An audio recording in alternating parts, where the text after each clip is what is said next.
Good evening, students. Now we have come to the third part of this chapter, in which we are going to discuss the two important part, germination of seeds and the stage in germination of seeds. ये दो important topics हैं जो हम लोग अब पढ़ने वाले हैं, समझने वाले हैं. ठीक है. जैसा कि मैंने आपको पिछले वीडियोस में भी दिखाया, पिछले क्लासेस में भी दिखाया कि सीड फॉर्मेशन ये एक ग्रेजुअल प्रोसेस है जिसमें अलग अलग स्टेज में सीड्स की डेवलपमेंट होती है और वही सीड्स आगे जाकर नए प्लांट्स में कन्वर्ट हो जाते हैं. ठीक है. तो जो टॉपिक है जर्मिनेशन ऑफ सीड्स, यानी कैसे एक सीड एक नए प्लांट्स में कन्वर्ट हो जाता है, इस प्रोसेस को जर्मिनेशन कहते हैं. ठीक है. तो इस जर्मिनेशन ऑफ सीड्स के लिए क्या क्या कंडीशंस हैं, वो कौन कौन से कंडीशंस हैं जिनके कारण एक सीड प्लांट में या सैपलिंग में कन्वर्ट हो जाता है. ठीक है. तो they are the three major requirements, three major conditions under which a seed converts और डेवलप्स इनटू अ प्लांट. ठीक. तीन कंडीशंस हैं इसके. कौन कौन? तो सबसे पहले it requires air and water, है ना. एयर मीन्स, इफ आई से air, it means carbon dioxide, ये चाहिए होता है, एंड ऑक्सीजन. ये दो गैसेस चाहिए प्लांट सीड को जर्मिनेशन के लिए. So we call it air. Air में बहुत सा, air is a mixture of gases. ये गैस में, ये मिक्सचर में कौन कौन सी गैस प्लांट सीड को चाहिए? एक तो कार्बन डाइऑक्साइड और दूसरी ऑक्सीजन गैस. ठीक है. दूसरी जो कंपोनेंट है वो है वाटर. मैंने आपको दिखाया, आपको बताया कि जब कोई सीड पहले सूखा होता है, it's in a dry form, we can not expect it to germinate into a plant. जब तक उसे हम पानी में सोक नहीं करें फॉर एटलीस्ट एन ओवरनाइट, तब तक वो सीड डेवलप नहीं करेगा, ग्रो नहीं करेगा. ठीक है. तो air and water is the first essential thing that we need to grow a seed into a plant. What is the second requirement? Temperature.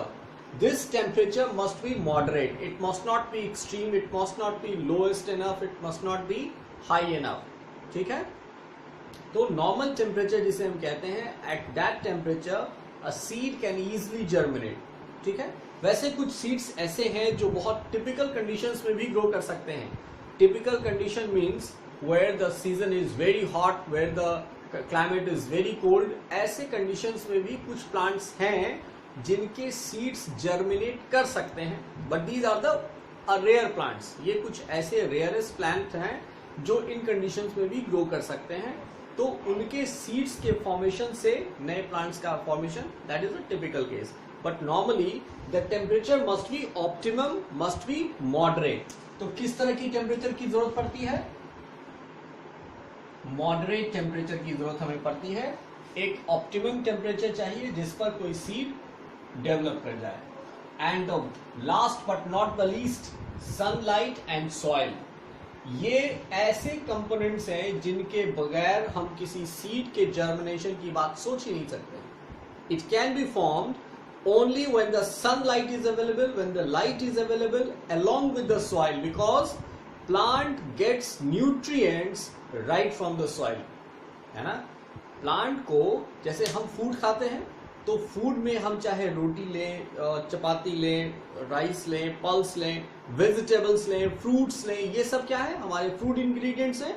इनसे हमें एनर्जी मिलती है और बहुत अलग अलग कंपोनेंट्स जो हमारे बॉडी को रिक्वायर्ड है वो चाहिए होता है. उसी तरह से प्लांट्स को भी न्यूट्रिएंट्स की जरूरत होती है उसके ग्रोथ के लिए. वो न्यूट्रिएंट्स कौन कंप्लीट करता है? Soil. Soil is a mixture of minerals that has been found on the surface at a very fine granules like structure. ये बहुत पतली और बहुत फाइन पाउडर जैसी स्ट्रक्चर होती है जिसमें जो मिनरल्स होते हैं, जिसमें यही वो मिनरल्स हैं जिनको माइक्रो मिनरल्स कहते हैं. बहुत टाइनी होते हैं, इतने टाइनी कि हम उनको देख नहीं सकते. ये मिनरल्स प्लांट्स एब्जॉर्ब करते हैं और उनसे उन्हें कुछ अलग तरह के कंपोनेंट्स बनाने में हेल्प मिलती है जिससे वो फूड बना लेते हैं. ठीक है. तो ये तीसरा इसेंशियल रिक्वायरमेंट है किसी भी सीड के जर्मिनेशन के लिए. तो मैंने आपको बताया कि किसी सीड के जर्मिनेशन के लिए 3 इसेंशियल कंडीशंस हैं। कौन कौन? First, air and water. Air का मतलब मैंने कहा कार्बन डाइऑक्साइड और ऑक्सीजन से। Water is essential for the activation of seed, जो मैंने आपको इससे पहले वाली क्लास में बताया। उसको हम कहते हैं, खास टेक्निकल वर्ड है, that is called active embryo. Active embryo, the seed is ready to generate into a germinate into a plant. ठीक. The second one is temperature. Temperature must be moderate. It must not be high enough. It must not be extreme enough. The third condition is sunlight and soil. ये तीसरा condition है जो किसी seed के germination के लिए एक requirement है, एक कंडीशन है जो हमें देना होता है. ठीक है. ये 3 इंपॉर्टेंट कंडीशंस थे जिनको मैंने आपसे डिस्कस किया. The next thing that we need to discuss is the stages. कौन कौन से stages हैं जिनमें एक seed नए plants में convert हो जाता है. मैंने आपको उस वीडियो में दिखाया था कि कैसे जो चना का जो seed है, it has got its tentacles, एक छोटा सा stem जैसा स्ट्रक्चर था, white कलर के स्ट्रक्चर से, that we all know, it's very common. That part is actually the root of that seed. वो plant के जो seeds जो होते हैं, ये सबसे पहले एक रूट को जनरेट करते हैं. ठीक है. रूट को ही क्यों जनरेट करते हैं, लीव्स को क्यों नहीं जनरेट करते हैं? उसका एक सिंपल रीजन ये है कि प्लांट को पहले जो फूड चाहिए वो कहां प्रेजेंट रहता है? उसके उस सीड के कॉटलिडन्स में. वो कॉटलिडन जिससे वो सीड बना होता है. तो अब उसे क्या चाहिए? शुरुआत में उसे क्या चाहिए? फूड तो उसके पास है. उसे क्या चाहिए? Water and minerals. ठीक है. तो वाटर और मिनरल्स लेने के लिए वो सबसे पहले क्या करता है? इसको डेवलप करता है, रूट्स. ये रूट्स ही वो इसेंशियल फिलेगमेंट्स हैं जो प्लांट के ग्रोथ के लिए रिक्वायर्ड है. This is the first stage in which the plant grows itself, the seed grow itself into the plant. ठीक. तो सबसे पहले रूट डेवलप होगा, तब फिर सूट या प्लांट्स के जो लीफी स्ट्रक्चर है वो सबसे आखिर में आते हैं. और जिस वक्त प्लांट के लीव्स जनरेट हो जाते हैं, अब उसे कॉटलिडन की जरूरत नहीं, अब उसे उस टिफिन की जरूरत नहीं है, क्योंकि अब उसके पास किचन हो गया है, यानी वो लीव्स हो गई हैं जो प्लांट के लिए फूड खुद तैयार कर लेंगे फोटोसिंथेसिस के द्वारा. ठीक है. तो जर्मिनेशन ऑफ सीड्स में what are the different stages? तो सबसे पहले हमें सीड को सोइंग करनी होगी, उसे रोपना होगा, उसे जमीन में डालना पड़ेगा. ठीक.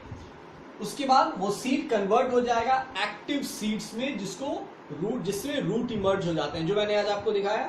वो जो अंकुरित चना जिसको कहते हैं, that is what the second stage. ये एक्टिव सीड हो गया, अब इसमें रूट इमर्ज हो गए. ठीक है. अब इसे आप चाहें तो डायरेक्ट सॉइल में डाल दें, या फिर सीड सोइंग के बाद जो स्टेज हो गया वो एक्टिव सीड्स हो गए, यानी इसमें रूट बाहर आ गया. अब ये रूट्स ग्रो करेगा. It against growing into the branches, ये हेयर लाइक स्ट्रक्चर बनते हैं. These hair like structures are known as root hair. जैसे हमारे सर में बाल होते हैं, वैसे ही रूट्स के पास भी हेयर होते हैं, बाल होते हैं. आपको एक छोटा पौधा निकाल के देखिए उसमें आपको हेयर लाइक स्ट्रक्चर दिखेगा. उसको हम रूट हेयर के नाम से ही जानते हैं. ये बहुत इसेंशियल कंपोनेंट है. यदि प्लांट्स में रूट हेयर्स नहीं होंगे तो प्लांट्स वाटर को और मिनरल को सॉइल से एब्जॉर्ब नहीं कर सकते हैं. ये रूट हेयर की बनावट ऐसी होती है जो प्लांट को जमीन से, सॉइल से पकड़े होते हैं, जकड़ के रखते हैं, उसको मैकेनिकल सपोर्ट प्रोवाइड करते हैं, इसलिए प्लांट एकदम अपराइट खड़ा रहता है. तो वो क्यों है? क्योंकि उसके रूट्स में ये रूट्स हेयर पाए जाते हैं जो उस प्लांट को सपोर्ट और वाटर सॉइल से एब्जॉर्ब करके लीव्स तक पहुंचा देते हैं. ठीक है. तो यहां थर्ड स्टेज में growth of the roots, root hair का फॉर्मेशन हो जाएगा. And once the root hair form, water और मिनरल सप्लाई होने लगा सॉइल को, सीड्स को, वो अब क्या करेगा? Formation of leaves. जैसे हरी पत्ती आ गई सामने, अब वो कॉटलिडन का काम खत्म, अब ये प्लांट बन गया. ठीक है. Formation of roots and shoots, इसको सैपलिंग कहते हैं. नन्हा पौधा, एकदम टाइनी सा प्लांट जिसमें ग्रीन लीफी स्ट्रक्चर डेवलप हो गया. The leaf open up into the leaf like structure and the leaf which contains chlorophyll, जो फोटोसिंथेसिस करने के लिए बहुत इसेंशियल है. At the moment the plant releases its photosynthetic component that is leaves, तो अब वो अपना काम शुरू कर देगा. लीफ को प्लांट का किचन कहते हैं। Very easy to remember. ये किचन का काम क्या है? किचन में क्या होता है? खाना बनता है, दैट यू ऑल नीड। तो वो फूड प्रिपरेशन की जगह है जहां प्लांट्स अपने फूड को बनाते हैं। तो वो फूड का कंपोनेंट जैसे कंप्लीट हो गया, जैसे उसकी किचन सामने आ गई, किचन रेडी हो गई, खाना बनने लगेगा, प्लांट्स ग्रो करने लगेगा, राइट। तो ये जो टॉपिक था मैंने आपको बताया, germination of seeds and stages in the germination of seeds. I hope you understand. यदि कोई डाउट्स है, you can call me and we will discuss it again. Thank you.